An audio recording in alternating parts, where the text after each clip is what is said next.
नमस्कार दोस्तों।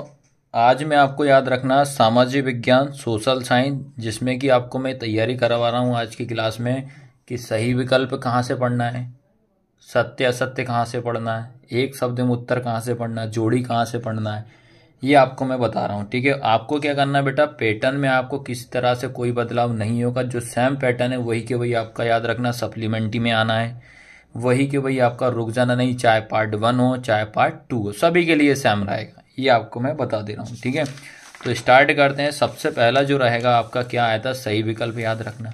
और सही विकल्प किस तरीके से पूछा था, सबसे पहला जो था क्या था, हिंदुस्तान सोशलिस्ट रिपब्लिकन आर्मी की स्थापना की गई 1928 में, याद रखना 1928 में की गई थी। उसके बाद ये इंग्लिश में भी लिखा, देख लेना भैया आप लोग। उसके बाद सेकंड था, छापा खाना प्रगति का सबसे ताकतवर औजार है और इससे बन रही जनमत की आंधी से निरकुशवाद उड़ जाएगा, किसने कहा। ये एक स्टेटमेंट है, इस स्टेटमेंट को किसने कहा ये आपको बताया है। तो ये कहा था लुई मर्सियर ने। इस बार मैं बता दे रहा हूँ, सोशल साइंस में अगर आपको ऑब्जेक्टिव वगैरह करना है तो आपको चैप्टर की समरी अच्छे से पढ़ के जाओ। चैप्टर की समरी मतलब क्या होता है, सारांश आप अच्छे से पढ़ लीजिए। आपको सभी भी टाइम है, आराम से एक दिन में दो दो तीन तीन चैप्टर के आपको सारांश निकालना पढ़ लेना, तो आराम से इसमें कवर हो जाएगा। इस बार सारांश से क्वेश्चन ज्यादा पूछे हुए थे। ठीक है, उसके बाद ये थर्ड वाला, जब हम लैंगिक विभाजन की बात करते हैं तो हमारा अभिप्राय होता है, क्या होता है हमारा अभिप्राय, समाज द्वारा स्त्री और पुरुषों को दी गई असमान भूमिकाएं, याद रखना। तो इसका आंसर ये होगा। उसके बाद आता है तुम्हारा फोर्थ वाला। फोर्थ वाला क्या है आपका, ऋण का औपचारिक स्रोत है। देखो इसमें याद रखना है कि ऋण से रिलेटेड आपका क्वेश्चन आना ही आना, ये आपको मैं बता दे रहा हूं। ठीक है, तो ऋण का औपचारिक स्रोत क्या होगा, सहकारी समिति। क्या होगा, सहकारी समितियां, फॉर्मल और इनफॉर्मल, याद रखना। गन्ना उत्पादन में भारत का विश्व में स्थान है। गन्ना उत्पादन भारत का कौन सा स्थान है, आपका दूसरा है, याद रखना कौन सा है, दूसरा है। उसके बाद आया है आपका, ग्रीम बंधुओं का जन्म हुआ था जर्मनी में। कहाँ हुआ था, जर्मनी में।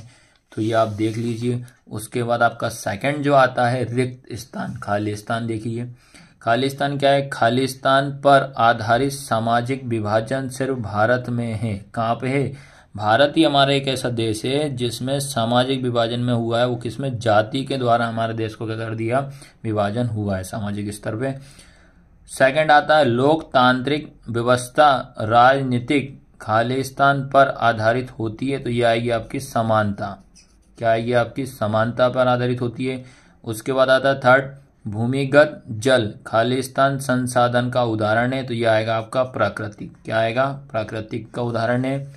उसके बाद अंतर्राष्ट्रीय स्तर पर संसाधन संरक्षण की वकालत खालिस्तान में क्लब ऑफ रोम ने की थी। तो यह आएगा 1968 में की थी।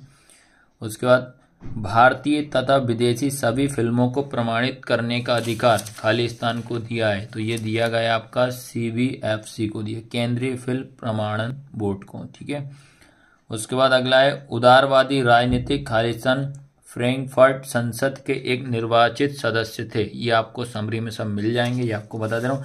आपसे क्या हुआ, पेपर देखने से आपको पैटर्न समझ में आ जाएगा कि किस तरीके से आपने जो एग्जाम दिए थे उसमें कैसे आपसे पूछे थे। ठीक है, उसके बाद सत्य असत्य बता रहा हूँ।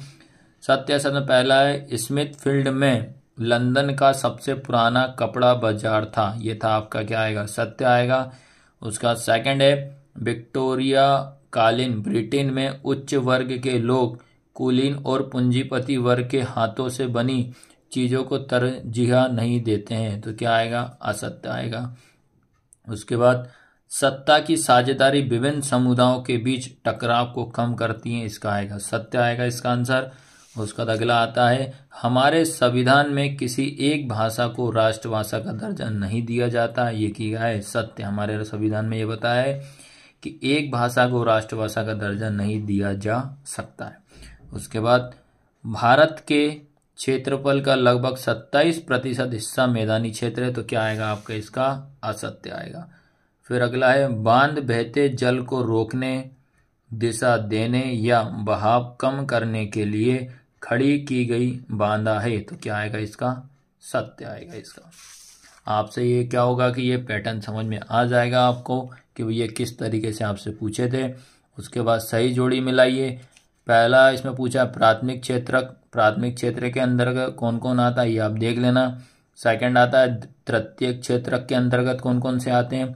फिर आता है संयुक्त वन प्रबंधन, क्या है? इलेक्ट्रॉनिक राजधानी, इलेक्ट्रॉनिक राजधानी किसको बोलते हैं? लेबर पार्टी क्या होता है? रिपब्लिकन पार्टी क्या होता है? ये आप देख लीजिए, ये इसके आंसर हैं। ठीक है, ये आप इंग्लिश में भी देख लीजिए ताकि इंग्लिश मीडियम वाले बच्चों को भी दिक्कत ना आए।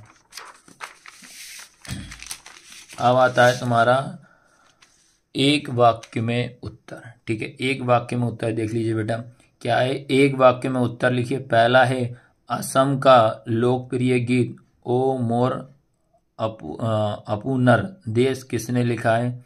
लक्ष्मीनाथ जी ने लिखा है। फिर अगला है बेल्जियम में सामुदायिक सरकार का चुनाव कौन करता है? पूरे देश के नागरिक करते हैं।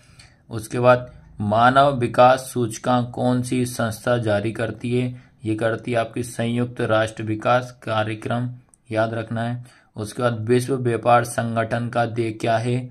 उसके बाद उपभोक्ता उद्योग क्या होता है आपका? ये आपको परिभाषा लिखना है इसकी। भाई भोसले कौन थे? ठीक है, तो ये था, मैंने सोशल साइंस का आपके सारे ऑब्जेक्टिव वगैरह सब चीज़ मैंने बता दिया है।